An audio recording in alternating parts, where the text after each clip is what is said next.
LA, and right now I'm at the Seattle Seafair Airshow. Just over here on this little rock beach right here. Lots of people out here enjoying the beautiful day, enjoying the air show.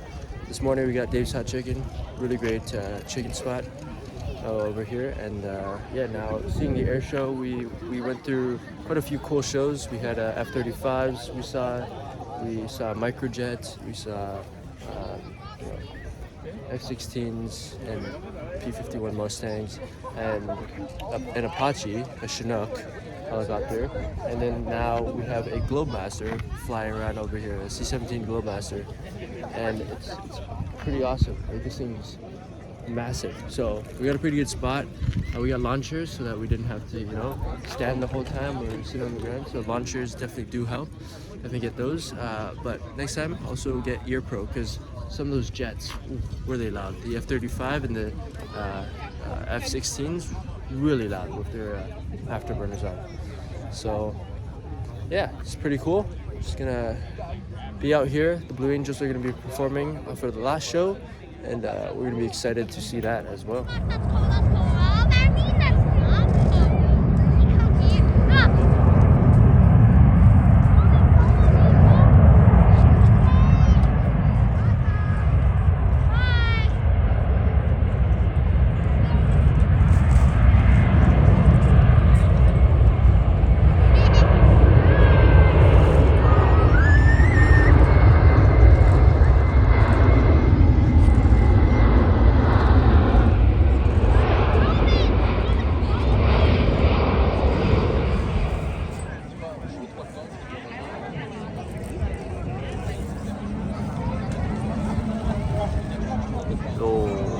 Climb.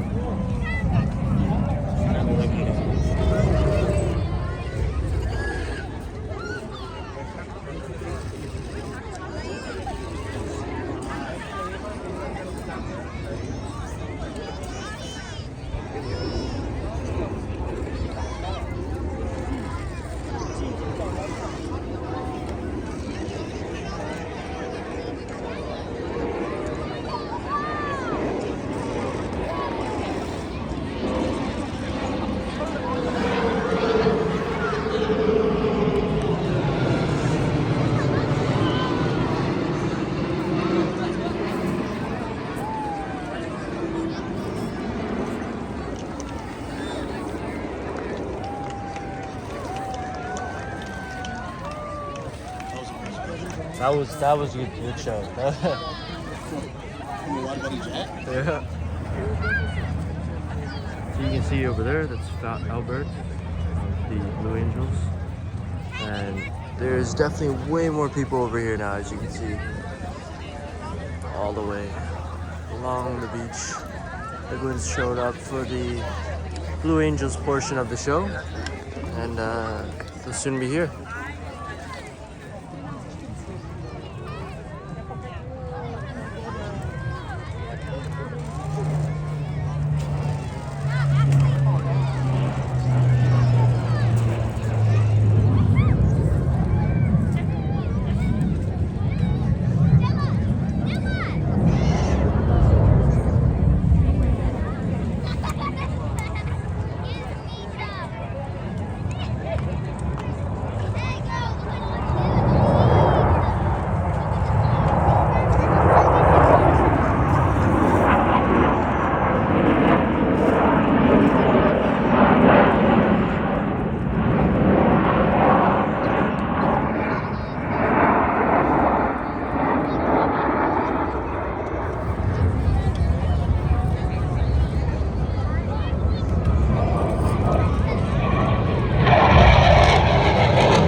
So we finished the air show and we're walking through Seward Park. Very nice park over here. It kind of reminds me of Stanley Park. And we just gotta get to our car, which is parked somewhere here. You can see over here the water, lots of boats leaving and everything, because this whole area was blocked up earlier because, you know, the jets and the planes were flying right over the waters here. So very good air show. Really enjoyed it. We got some really cool flybys by the Blue Angels and everything. And I really also like the F-35 demonstration. That was really cool. So I think those were the two highlights of the air show for me. And it was nice to see another air show, comparing that to Toronto.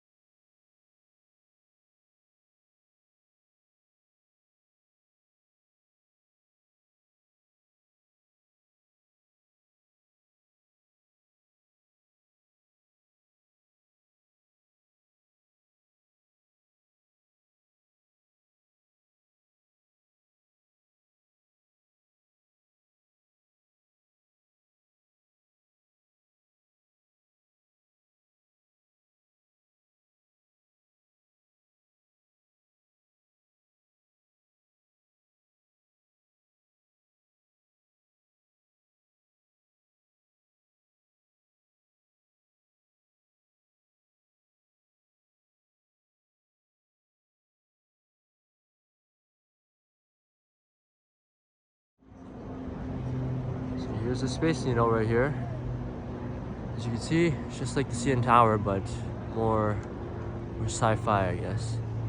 Seems like there's an event down there today, or it's still open at this point. So this is pretty cool. I guess you can go up there, enjoy a view of the city at night. It's a CN Tower from Dollarama. CN Tower from Dollarama, yeah. That's true.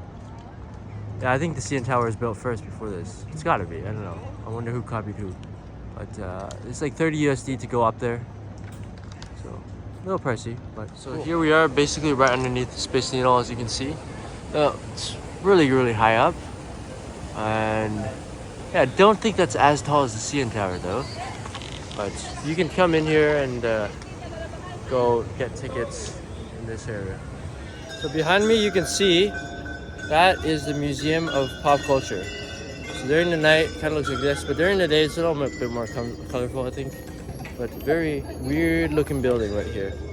And then the Space Needle is still over here. So right now we are on the Overlook Walk. As you can see, it's a very nice area, and you get some nice views of the city at night. As you can see, along the waterfront, and also the Great Wheel, Seattle, which is just stopped. It was moving earlier, and yeah, very nice views up here, as you can see. All this is actually newly renovated, so this didn't used to exist. The whole waterfront was actually newly renovated not too long ago, so it's cool that we get to see all this. Seattle Aquarium, right down here. Great Wheel, it's turning again. Some of the Lumen Fields right there. Big city. There's Pike Place Market.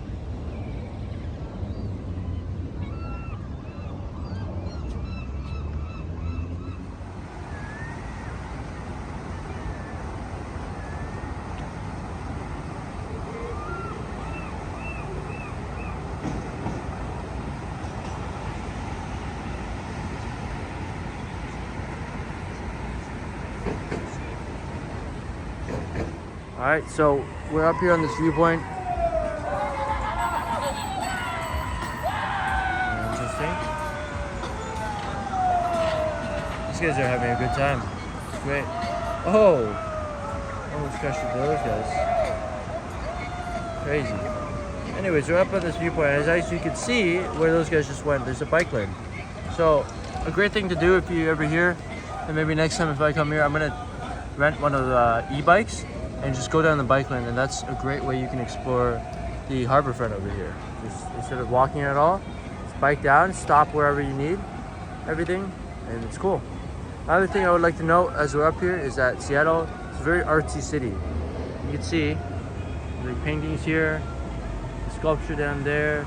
And just like all over Seattle, there's like murals and sculptures and everything. So yeah, it seems like the visual arts are pretty big in the city. So over here, this is Ivar's Fish Bar and Ivar's Acres of Clam. Very famous spot in Seattle.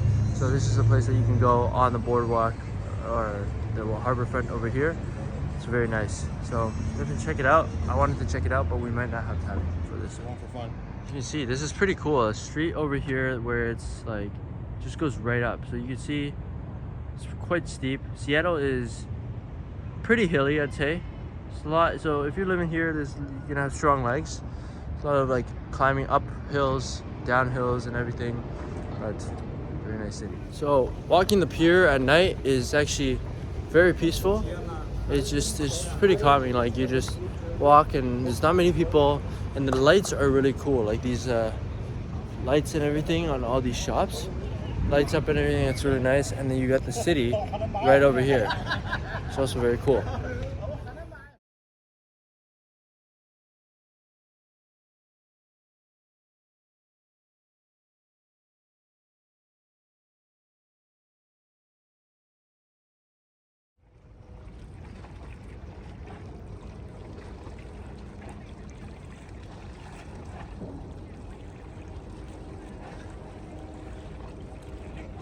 All right, we're here at Dan Armeni Park, and this is a great viewpoint of the city. So at night, you can see everything light right up. See the city down there, and the Space Needle right down there, which is pretty small actually, compared to the rest of the buildings. I mean, if it was, again, I'm comparing this to Toronto because that's what I know best. And if it's Toronto, you'd see the CN Tower as the highest point of the city actually. So that just gives you some perspective. It's a nice view over here, nice and calming and everything. So very cool viewpoint to check out.